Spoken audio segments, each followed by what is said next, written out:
paz do Senhor, amada igreja. Bom dia a todos. Dia gostoso, né? Domingo com sol maravilhoso, um friozinho ainda melhor, né? E graças a Deus nós podemos nos reunir, nos encontrar na casa do Senhor. Podemos estar juntos, né? Aqueles que estão assistindo pela live, também está junto conosco. Tirou esse tempo, tirou este momento para estar juntamente conosco, para bendizer, glorificar e exaltar o nome santo do nosso Deus. Amém? Eu gostaria, você que trouxe a sua revista, você que está com a sua revista aí, abra a sua revista na capa, né, na parte interna da capa, da nossa revista Pescadores, nossa revista sobre evangelismo, Pescadores. Aí você vai abrir a capa, na parte interna da capa. Quem não está com a revista pode abrir a Bíblia em Romanos, capítulo 10, versículo 13 a 17. Nós vamos ler esse texto que está vermelho. Vocês encontraram aí? Vamos ler todos juntos, né? Porque todo aquele que invocar o nome do Senhor será salvo. Como, pois, invocarão aquele em quem não creram? E como crerão naquele de quem não ouviram? E como ouvirão se não há quem pregue? E agora vamos ler essa parte final. E como pregarão se não forem enviados? Mais uma vez. E como pregarão se não forem enviados? Pela terceira vez, para fixar no nosso coração. E como pregarão se não forem enviados? O outro texto, na mesma parte aí, também está em vermelho, bem ao centro, e é o texto também que está em Mateus 4, versículo 19 e 20. Então, se você não está com a sua revista, Mateus 4, versículo 19 e 20, que diz assim, Jesus diz, vinde após mim, e eu vos farei pescadores de homens. Mais uma vez, vinde após mim, e eu vos farei pescadores de homens. Aleluia, glória a Deus.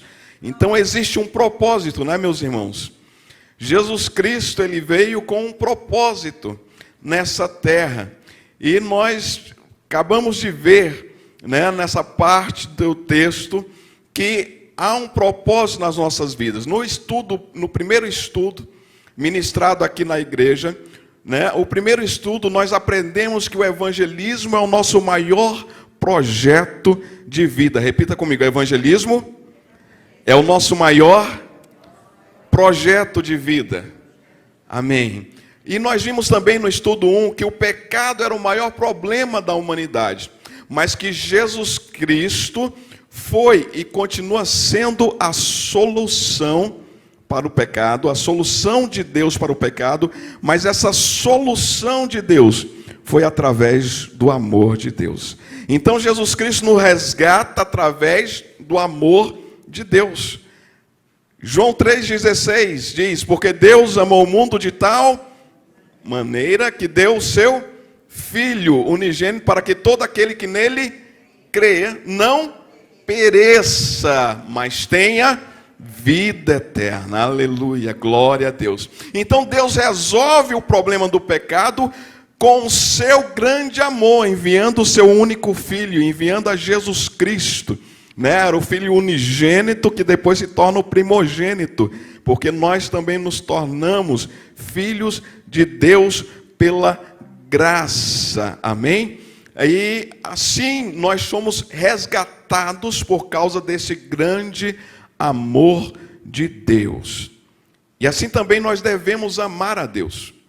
Amar a Deus a tal ponto de que em nossos corações possa arder o desejo de ganhar almas para Jesus, sermos pescadores.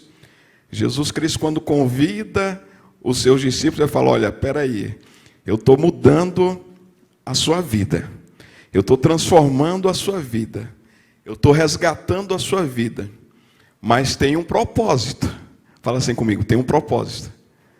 A salvação tem propósito. A libertação tem propósito. Então a nossa salvação, a nossa libertação deste mundo tem um propósito. E qual é esse propósito de vida? Qual é esse nosso propósito de vida? Pescador de homens, aleluias. O nosso propósito é ganhar almas para Jesus. E nós devemos ganhar almas de que forma? Por causa do amor de Deus que nos resgatou. Deus nos amou primeiro.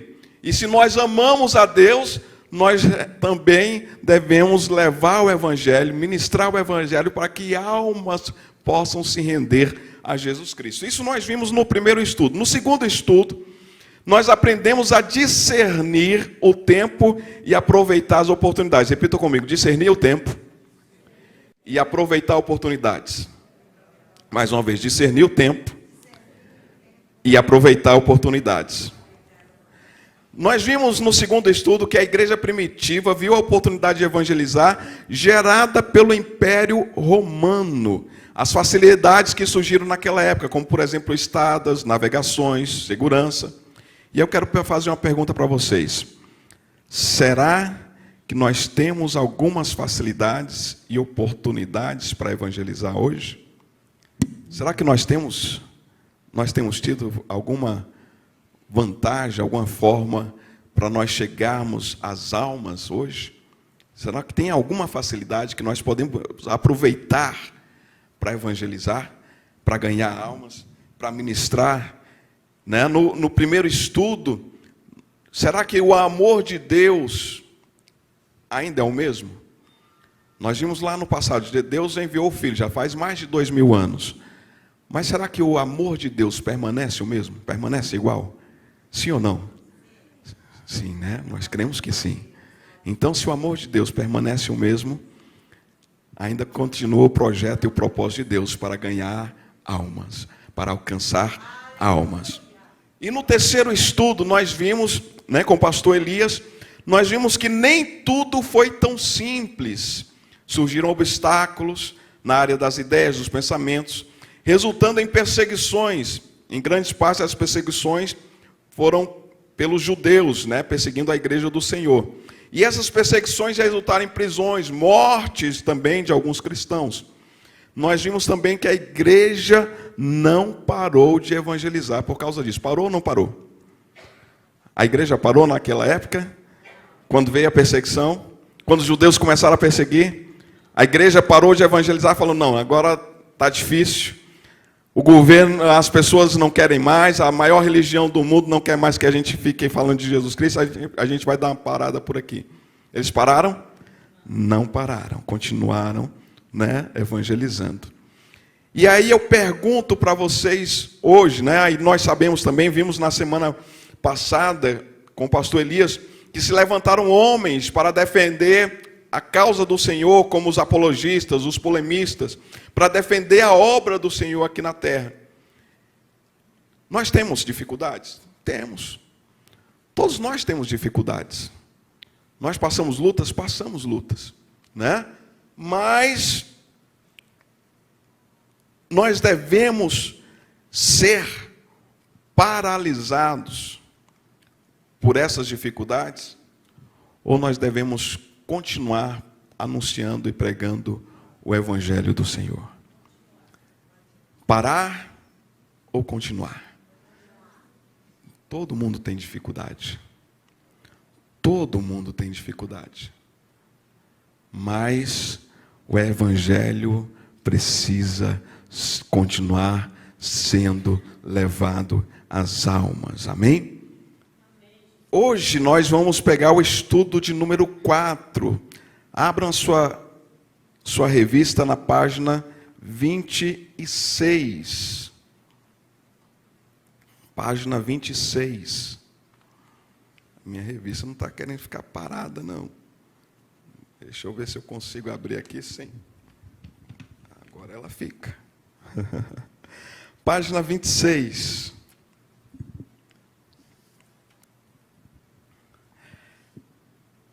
O título, vamos ler o título.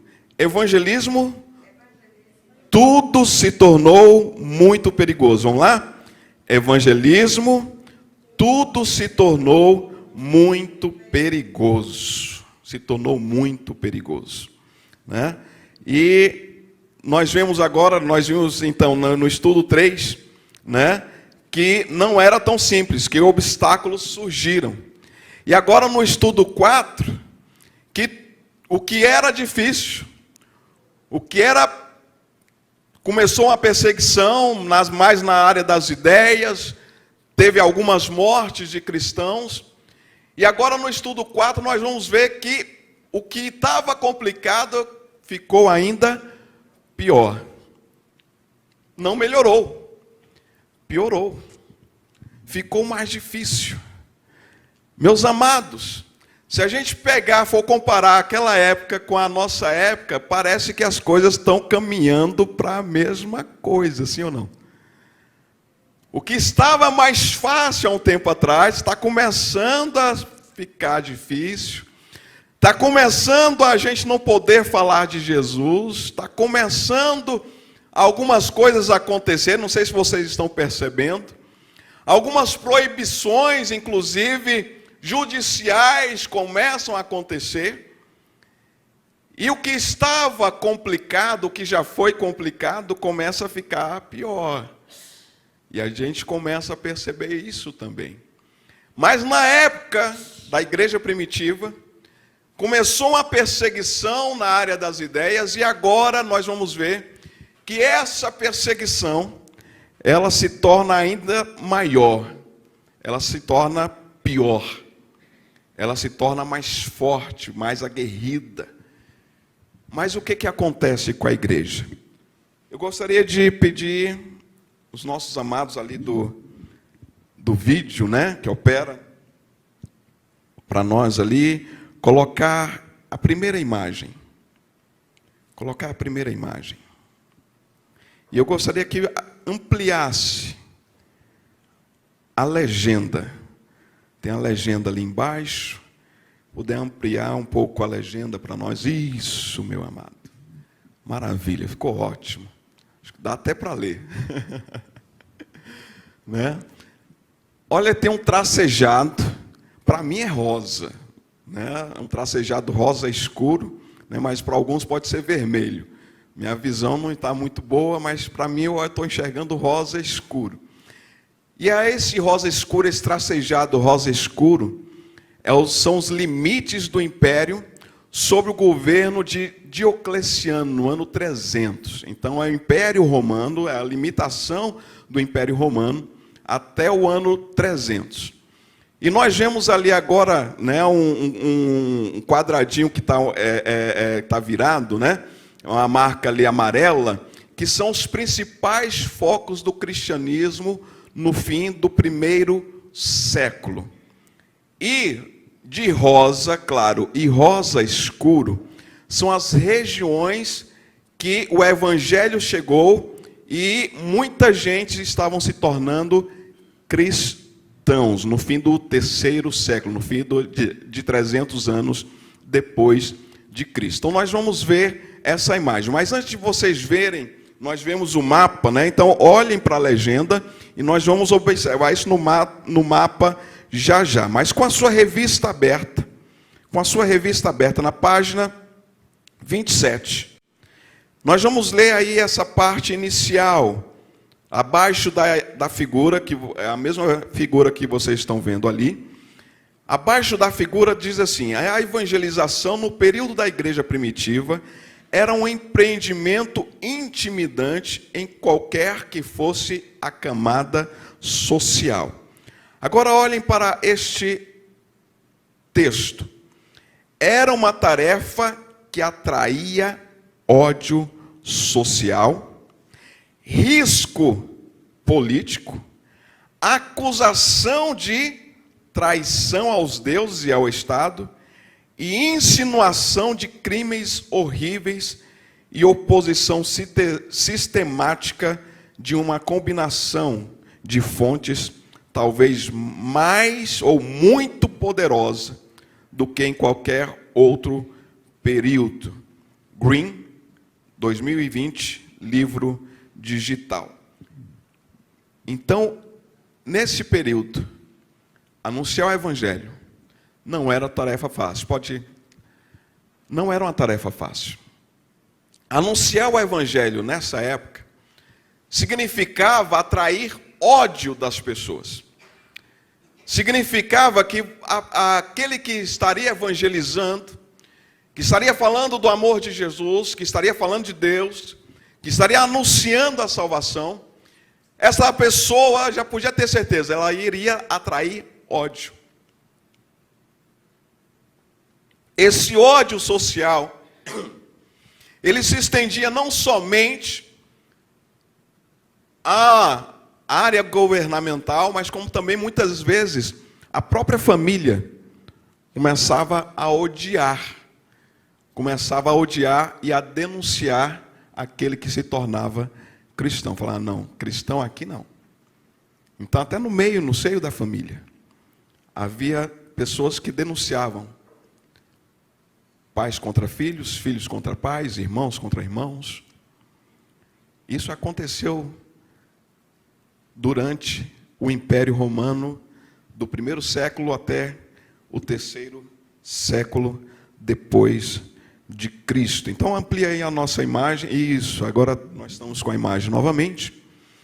Mas ainda nessa época, nós podemos ver, vamos olhar agora o perímetro do Império Romano no mapa, né?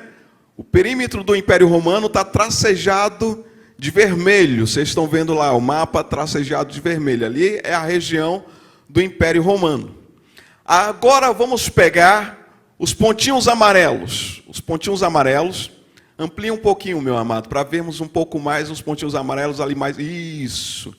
Os pontinhos amarelos são os principais focos do cristianismo, ou seja, onde o cristianismo tinha um grupo maior, onde as pessoas se concentravam mais, era como se fossem os templos, né?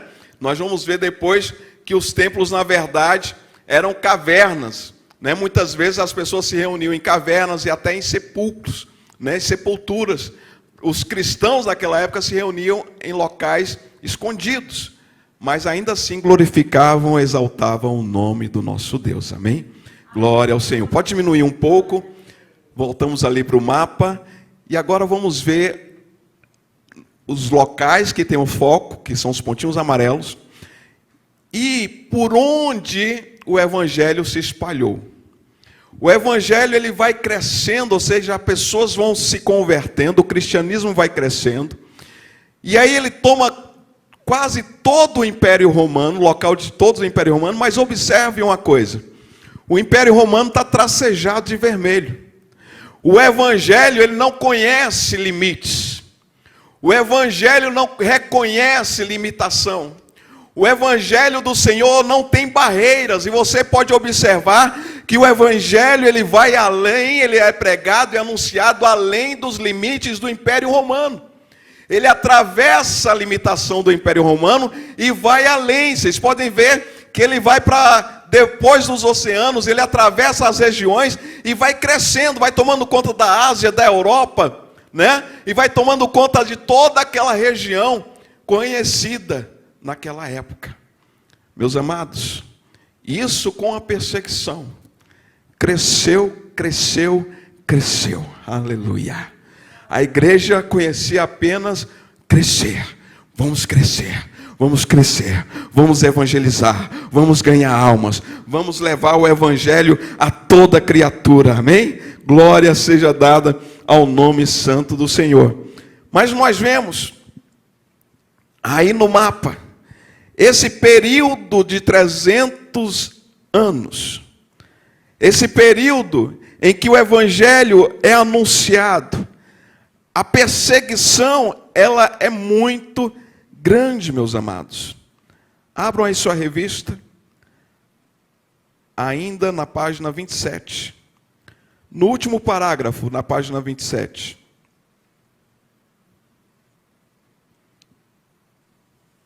No último parágrafo diz assim: é óbvio que o reino das trevas não assistiria a tudo inertemente. A tudo o quê? Ao crescimento da igreja. Ao crescimento do evangelho, a pessoa se rendendo a Cristo, a vida sendo transformadas, a homicidas se tornando pessoas pacíficas, a filhos rebeldes contra os pais se tornando filhos amorosos, obedientes. O Evangelho transformando cada vez mais vidas, curando e transformando. Mas o reino das trevas não ficou parado, não ficou assistindo inertemente. A igreja agora passa pelo período das grandes perseguições, que inclui o fim do período apostólico e todo o período dos sucessores dos mesmos, que são chamados os pais da igreja. Agora olhem para este texto, neste parágrafo. Aqui, sangue de mártires jorra. Sangue de mártires jorra. Muitos apostataram da fé, mas a grande maioria morre, deixando a nós exemplo de grandeza e de fé. Muitos se afastam. Alguns começam a se afastar, falam, não, é difícil demais, é complicado demais, ser crente não é fácil. Eu pergunto para você, será que nos dias de hoje, ser crente é fácil? Não é fácil. Servir a Jesus não é fácil. Abdicar dos prazeres do mundo não é fácil. Mas, meus amados, é a melhor escolha, a melhor decisão para qualquer ser humano nesta terra. É servir a Jesus Cristo. E aqui nós vemos que os mártires, as pessoas começam a morrer por causa do Evangelho. Sangue jorra.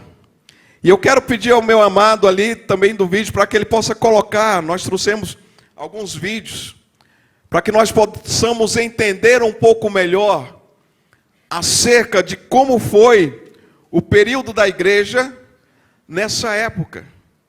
Para entendermos um pouco melhor o que a igreja passou nessa época. Pode colocar o primeiro vídeo, meu amado.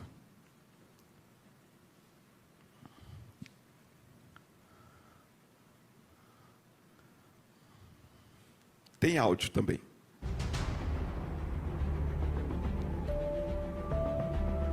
Desde o começo, os cristãos sempre enfrentaram grandes desafios. Estevão e Tiago já haviam sido mortos por causa da pressão que existia entre os judeus. No começo, as perseguições eram apenas dos judeus para os cristãos. Roma não intervia, apenas interviam para restaurar a ordem, como por exemplo, uma certa vez o imperador Cláudio expulsou os cristãos e os judeus de Roma porque eles começaram a causar confusão. Mas o problema não era em ser cristão, isso estava entre os judeus. Mas com o tempo os cristãos começaram a crescer e eles se tornaram mais numerosos que os próprios judeus. E em outubro do ano 54 sobe ao poder um homem chamado Nero. E aí sim as coisas estavam para mudar. Bom, Nero é um imperador famoso pelas suas realizações e excentricidades. Todo imperador, né? Todo poderoso. Mas para o cristianismo marcou a primeira perseguição aos cristãos. Nero começou o seu governo até que muito bem, trazendo leis em favor do povo e dos pobres, mas com o passar do tempo o cara foi ficando doido. Ele endoideceu, a sua mania por grandeza, por poder, subiu a cabeça e ele mandava matar as pessoas simplesmente porque ia contra ele. E quando ele chegou mais ou menos aos 10 anos de governo, boa parte de todo o povo já odiava Nero. E para piorar a situação, veio o grande incêndio de Roma. No dia 18 de julho do ano 64, um grande incêndio assolou a cidade de Roma e destruiu praticamente tudo. Um incêndio que durou 6 dias e 7 noites. E como Nero já tinha essa fama de doido, de desprezado, não demorou muito para que começasse a surgir uma fofoca, um burburinho no meio do povo de que o próprio Nero tinha incendiado Roma, apesar de não existir evidências de que ele realmente tenha feito isso. Nero não incendiou Roma, né? Acredita-se que o incêndio tenha sido causado mesmo pela própria estrutura precária e das construções romanas, Para ele foi ótimo, porque ele tinha um projeto de revitalização da cidade, mas o incêndio foi muito grande e atingiu 10 daquilo que nós poderíamos chamar das 14 regiões da cidade romana.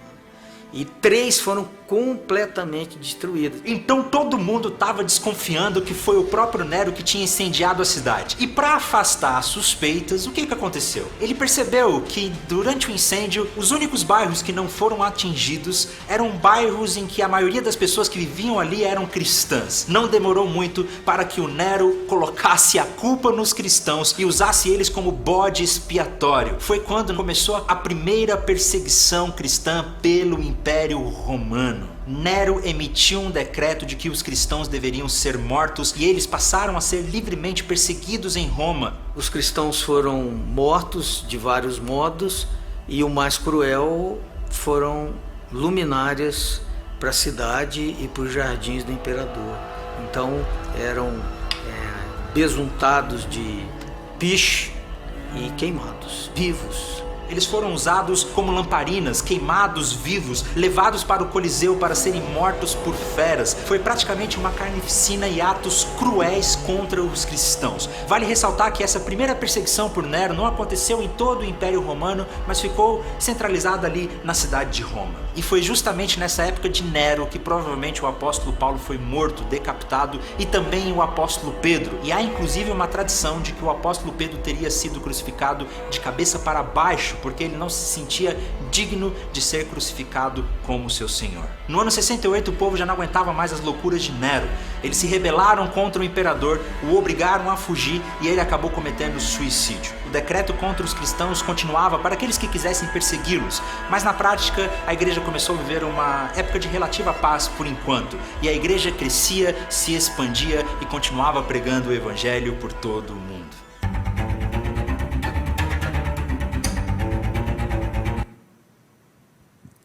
Amém. Meus amados, a gente viu aí no vídeo que a perseguição na igreja, né, ela se torna mais evidente, não que ela não existisse antes, mas ela se torna mais evidente no Império Romano com o governo de Nero. Nero, estando no poder, ele se levanta contra a igreja, contra o povo cristão, e começa a perseguir os cristãos naquela época. E nós vemos que, através de Nero, as mortes de cristãos começam a ser algo, uma realidade. E também começa a se tornar algo que levar as pessoas a temer ou a ter medo de se tornar cristãos, né? Uma perseguição tremenda, horrenda, que leva os cristãos até a morte. E nós vimos ainda, se você abrir aí na página 29 da nossa revista, no final da primeira coluna, página 29 da nossa revista, final da primeira coluna, o parágrafo final da primeira coluna, diz assim: neste momento difícil, o Espírito Santo já tinha tornado o Evangelho uma realidade em todo o Império Romano. Apesar de toda a dificuldade, o Espírito Santo estava trabalhando nas vidas e nos corações.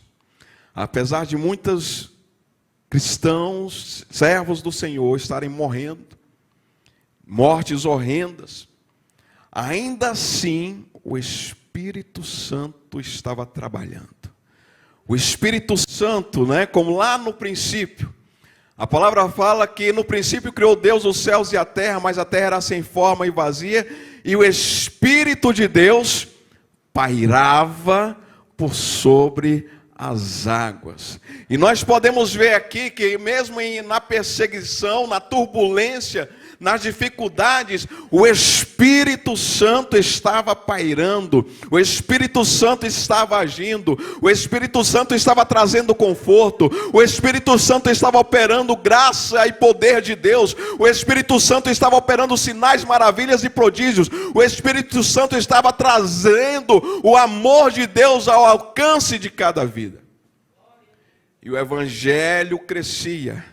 E o evangelho era proclamado, o evangelho era anunciado. Pessoas sendo mortas. Nós vimos aí no vídeo que o apóstolo Paulo e até o apóstolo Pedro foram mortos nesse período. Mortes horrendas, mortes terríveis. Nós vemos lá em Atos o processo grandioso que foi a perseguição em cima de Paulo.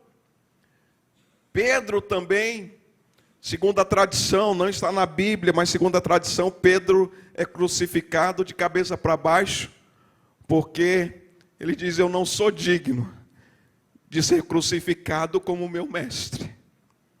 Eu não posso ser crucificado como meu mestre. Morrer do bem, mas eu não posso ser crucificado como meu mestre.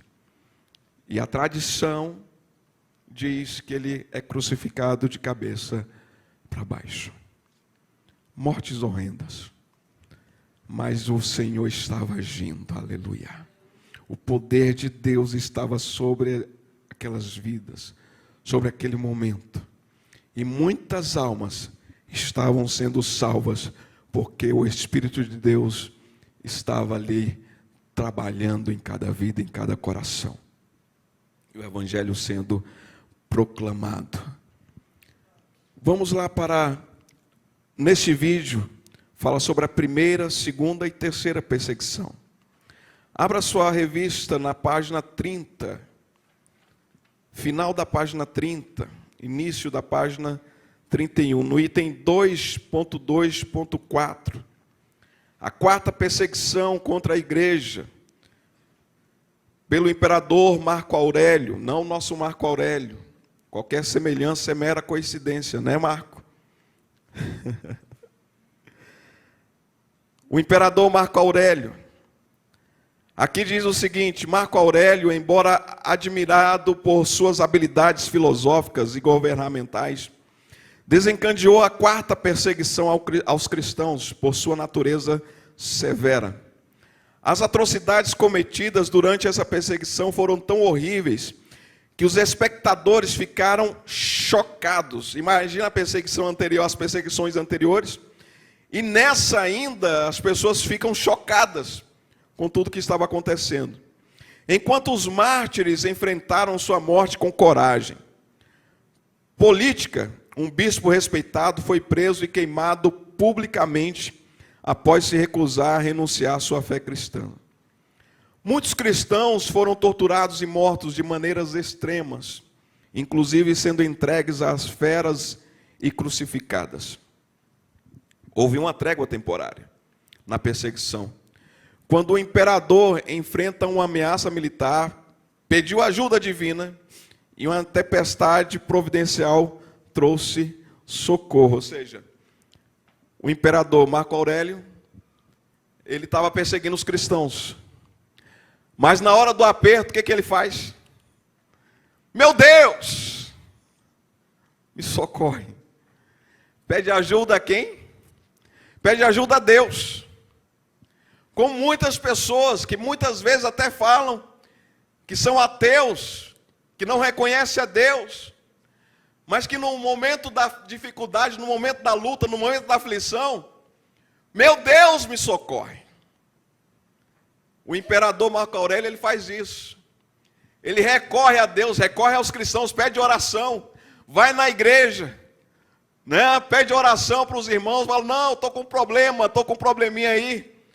Pede a Deus para Deus resolver o problema.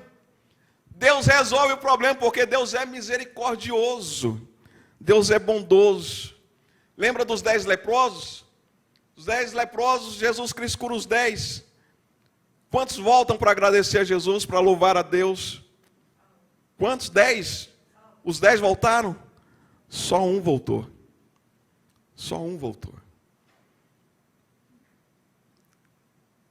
Jesus Cristo sabia que só um voltaria? Sim. Mas ainda da mesma forma, Jesus Cristo operou um milagre e levou a cura a todos os 10. Deus continua sendo misericordioso, bondoso, maravilhoso. Deus continua operando sinais, maravilhas e prodígios. Deus continua abençoando. Deus continua derramando das suas bênçãos.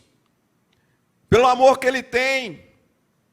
Pessoas recorrem a Jesus Cristo, pessoas recorrem a Deus, muitas vezes não querem saber de Deus, mas recorrem a Deus no momento da luta. Não querem saber de Deus, mas recorrem a Deus no momento de dificuldade.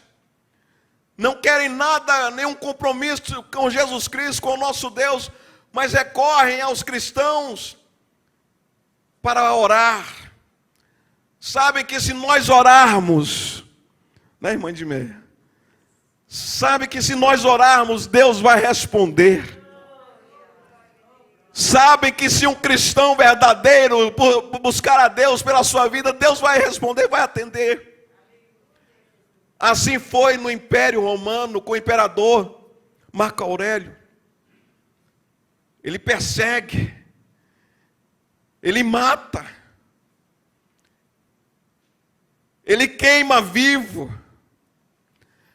Mas no momento que ele tem uma batalha, uma luta, uma situação militar que ele está perdendo, sabe quem ele recorre? Ele recorre a Deus através dos cristãos. Pede oração. Deus socorre ele. Deus manda uma tempestade para que ele vença a batalha. Dá uma aliviada. Aí ele fala, não, então, esse Deus é verdadeiro. Ele para um pouco, mas nós vemos aí na revista que logo depois, logo em seguida, a perseguição continua e continua ainda mais intensa. As torturas se tornam cada vez mais indescritíveis. Eu queria pedir, meu amado, para mostrar aí o nosso próximo vídeo. Nosso próximo vídeo.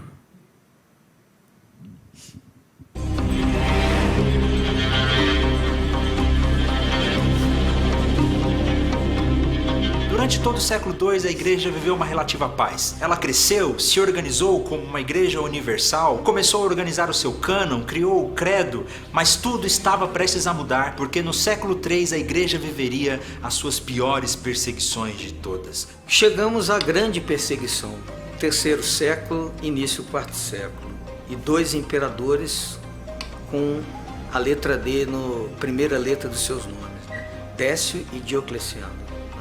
Os dois com intervalo em números arredondados de 50 anos. Essas 2 perseguições são importantes, porque elas de fato são por todo o império. Elas são sistematizadas. O império sai à caça, né? Ele confisca propriedade, destrói templos, condena pessoas à morte. Décio criou um decreto de que todos os habitantes do Império Romano deveriam adorar aos deuses romanos para que a glória voltasse. A perseguição agora começou a ser sistematizada por todo o Império, obrigando a todos os cristãos a se curvarem diante de outros deuses. Os cristãos agora precisavam ter um certificado de que eles tinham prestado adoração aos falsos deuses. Por causa disso, muitos cristãos acabaram sendo martirizados, comprando certificados ou simplesmente cedendo à pressão do Império Romano. Foi uma das piores perseguições de todas, mas ainda não foi a pior. A igreja ainda estava prestes a viver a última e a pior perseguição de todas. No final do século III reinava Diocleciano, que reinou entre o ano 284 a 305. Diocleciano especificamente, ele, sabendo do poder da palavra, ele quer manuscritos cristãos para serem destruídos e assim cortar pela raiz aquilo que é força do evangelho, que é a sua palavra. Os dois tinham como motivação a tentativa de reerguer o tempo áureo do Império Romano. A partir de valores consagrados, né, pela própria cultura romana, eles querem promover esse retorno e acreditam que o cristianismo, por ser uma religião exclusiva, E isso atrapalhava os propósitos, enfraquecia o império. Diocleciano foi um imperador um pouco diferente. Ele organizou o império em 4 partes, uma tetrarquia. Havia praticamente 4 imperadores ao mesmo tempo, e nesse sistema político funcionou muito bem enquanto ele estava vivo. E um desses imperadores era Constâncio Cloro, pai de Constantino, que daqui a pouco nós já vamos ver sobre ele. Mas sob o império de Diocleciano surge a pior perseguição de todas. Tudo começou nos exércitos. Havia uma discussão se os cristãos deveriam ou não servir nas legiões, afinal eram cidadãos romanos. E certa vez alguns soldados cristãos se recusaram a participar de um sacrifício da legião e acabaram sendo mortos. Esse foi o estopim de uma grande perseguição onde Diocleciano determinou que todos os cristãos do Império Romano deveriam ser perseguidos, as igrejas deveriam ser destruídas, os livros deveriam ser queimados, as pessoas eram deliberadamente mortas. Foi, com certeza, a pior perseguição de todas, o pior momento da igreja desde que ela surgiu. Amém. Amém. Meus queridos, abram suas Bíblias em Mateus capítulo 5, versículo 10 a 12. Mateus capítulo 5, versículos 10 a 12. Enquanto os irmãos abrem, esse vídeo fala da 7ª e 10ª perseguição, que talvez tenham sido as piores, com imperadores que têm a letra D no início do nome, né, que foi Décio e Diocleciano. E esses imperadores perseguiram de uma forma horrenda mesmo a igreja do Senhor. Mateus capítulo 5, versículo 10 a 12 diz assim: Bem-aventurados que sofrem perseguição por causa da justiça, pois deles é o reino dos céus. Bem-aventurados sois vós quando vos injuriarem, perseguirem e mentindo, disserem todo o mal contra vós por minha causa. Regozijai-vos e alegrai-vos. Porque o quê? Porque o quê? Grande é o vosso galardão, aonde? Nos céus. Pois assim perseguiram os profetas que viveram antes de vós. Meus amados, surge uma pergunta: como que com tanta perseguição, com tanta luta, com sangue derramado, com mortes horrendas, como que o Evangelho sobreviveu até os dias de hoje? Bíblias sendo queimadas. Como que o Evangelho chegou e nos alcançou até hoje? Como foi possível que nós fôssemos alcançados com tanta ira, ódio, raiva? Como? A resposta está na palavra do Senhor, porque o Evangelho é poder de Deus. Porque o Evangelho é poder de Deus.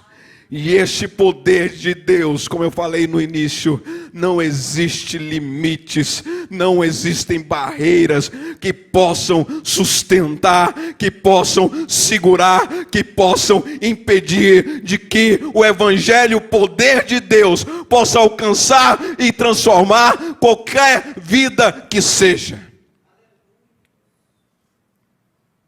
Imaginem pais e mães que estão com aqueles filhos envolvidos nas drogas, que muitas vezes chega em casa, bate no pai, bate na mãe, querendo dinheiro para comprar a droga.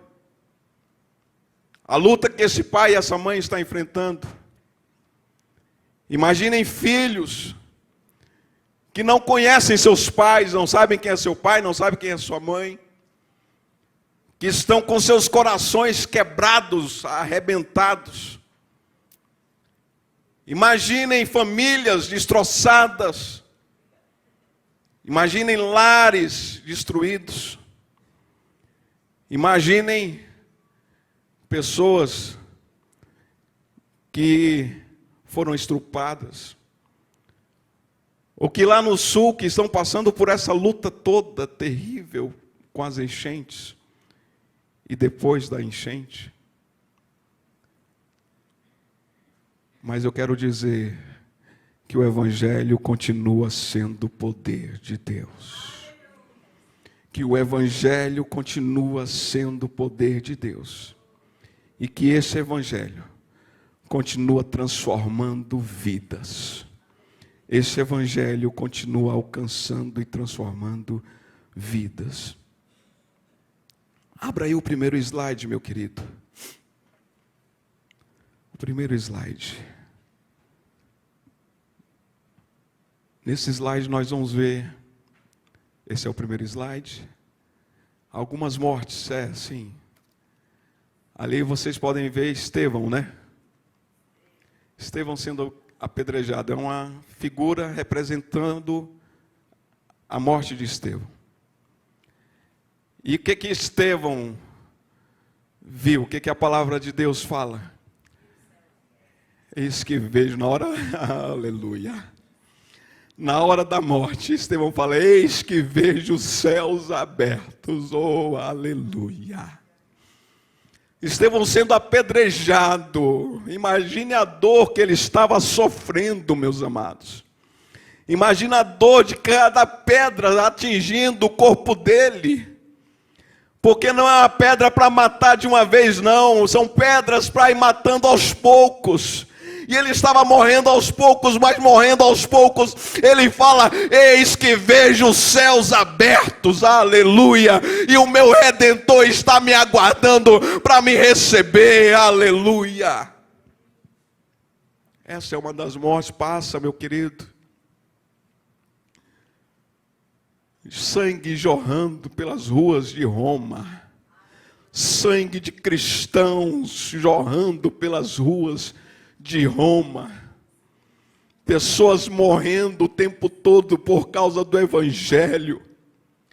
Paulo nessa época ele escreve aos Tessalonicenses e fala, regozijem-se, alegrai e consolai uns aos outros com essas palavras, porque os que morreram em Cristo ressuscitarão primeiro no arrebatamento. Aleluia, passa, meu querido. Os pais da igreja, pessoas também que deram as suas vidas, como Clemente de Roma, Inácio de Antioquia, pode passar. Nós vemos ali, nessa imagem figurada, cristãos pendurados em postes, colocavam pinche e óleo neles, e serviam, sabe de quê? Se tornavam luminárias para iluminar as ruas. Hoje nós temos lâmpadas nas ruas. Naquela época, os cristãos eram as lâmpadas, sendo queimados vivos, para todo mundo ver. Oh, meus amados, que dificuldade que a gente tem hoje, que nos impede de anunciar o Evangelho. Que dificuldade nós sofremos hoje, que nos impede de falar do amor de Deus e de Cristo. Que luta que nós passamos hoje, que ainda nos impede de anunciar aos nossos amigos, nossos parentes, nossos vizinhos, do amor de Deus. Pode passar. Outros pais da igreja, Policarpo, Justino, chamado de Marte.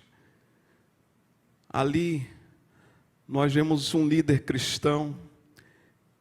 A imagem mostra vários cristãos sendo queimados na arena. E outro ali, ao centro, com os filhos, diz que seriam os filhos dele, família. Vendo, ele falou, olha, não importa. Eu entrego minha vida com alegria. Eu entrego minha vida com alegria. Oh, meus amados, será que nós teríamos condições de algo assim? Mas sabe o que acontecia? Cada cristão que era morto, o sangue jorrando, era uma força, um ânimo, um regozijo a mais para os outros. Falar, não, se os líderes da igreja estão entregando suas vidas, estão morrendo, e não fazem absolutamente nada, eles entregam as suas vidas para morrer dessa forma, é porque tem algo poderoso, algo forte, é porque não é de qualquer forma, não é de qualquer maneira, mas é porque existe realmente algo por trás disso. Eu quero conhecer esse Deus, eu quero conhecer esse Jesus, que essas pessoas são capazes de entregar as suas vidas. Que Deus é esse, que Jesus é esse, que pessoas são capazes de morrer por causa do Evangelho. Que Evangelho é esse? Eu quero conhecer este poder de Deus. E foi assim que a igreja cresceu. E foi dessa forma que a igreja cresceu. Volta para mim. Eu fico imaginando, naquela época, cada cristão, cada irmão, cada irmã, eles deviam acordar orando, e dormir orando, e passar o dia orando, e quando acordavam, eles oravam, Senhor, me dá almas. Senhor, me permita ganhar almas para Ti. Senhor, me dá o privilégio de pregar o Evangelho para alguém. Senhor, eu quero ganhar multidões, eu quero ir às multidões, mas se eu conseguir ganhar uma, já vai ser uma grande bênção.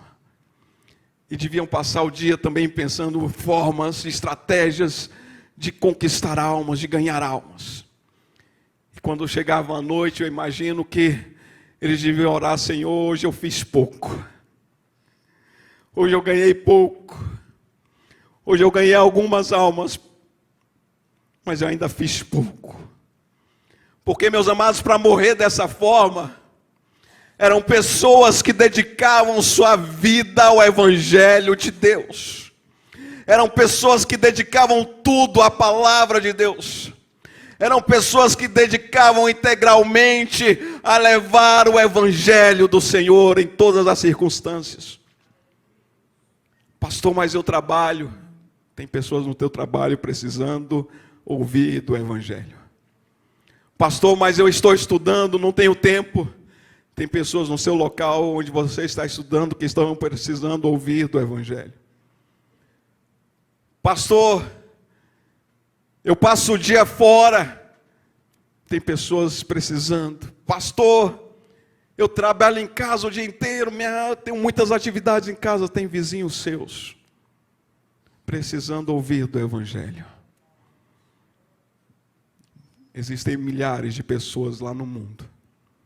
E a palavra fala que existe uma multidão, existem multidões no vale da decisão. Quando chegaria o momento do fim, multidões estariam no vale da decisão.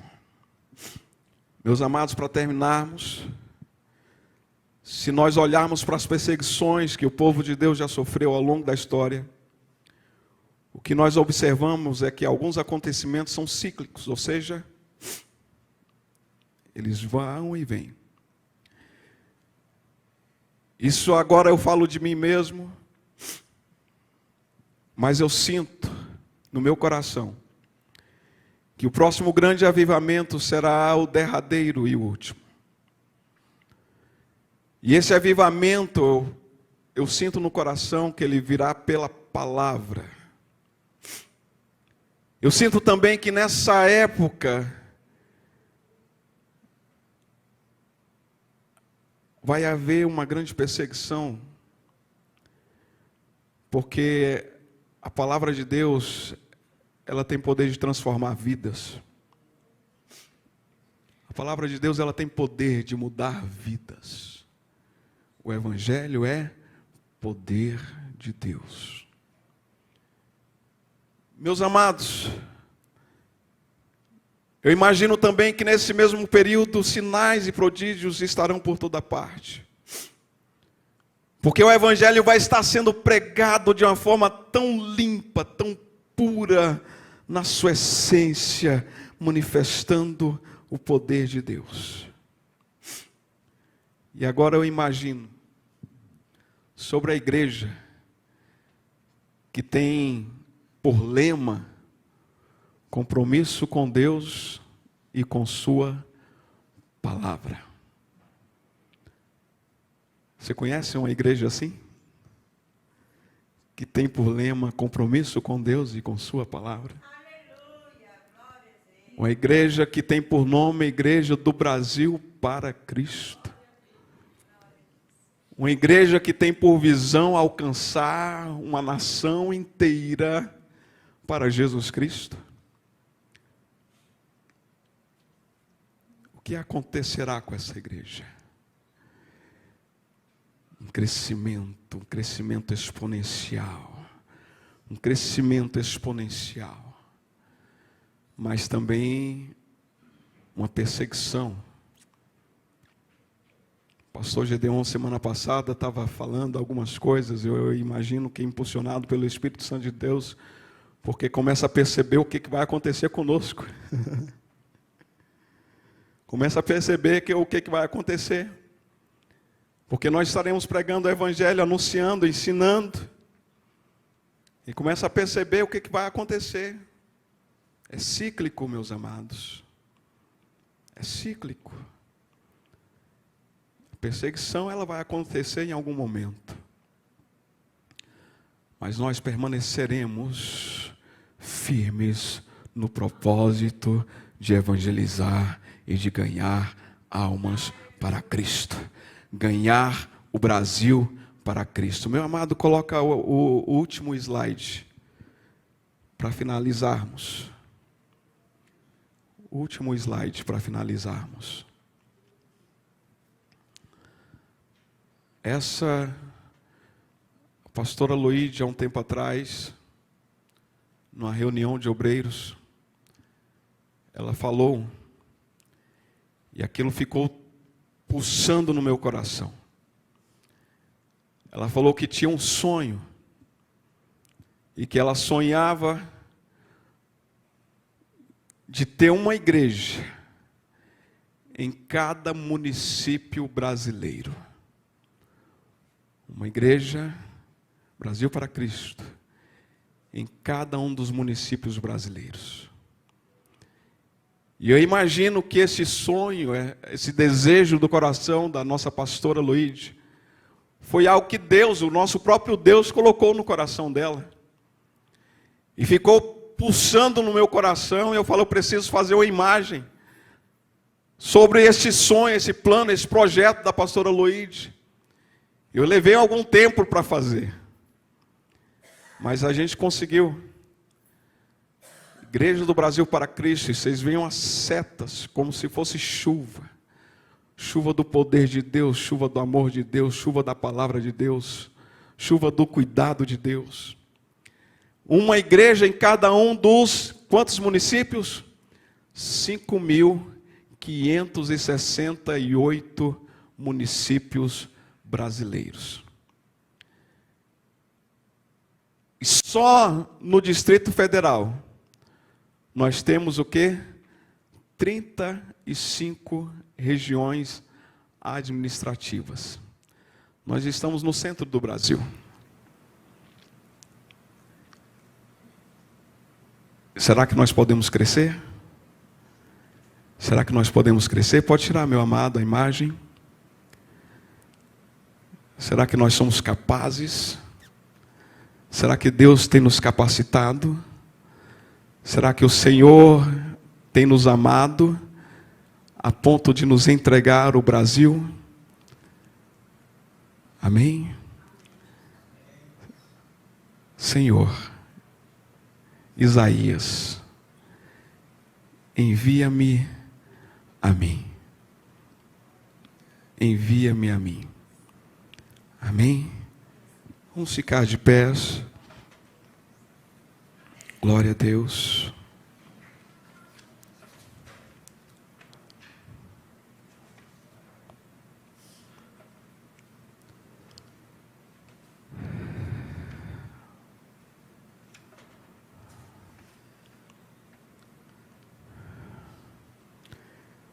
Ó meu Deus, reaviva a tua igreja de novo,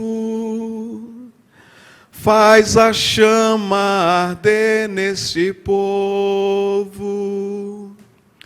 como foram os primeiros cristãos.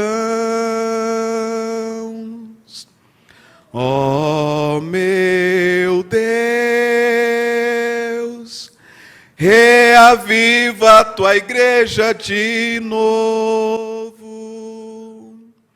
faz a chama arder neste povo. Começando aonde?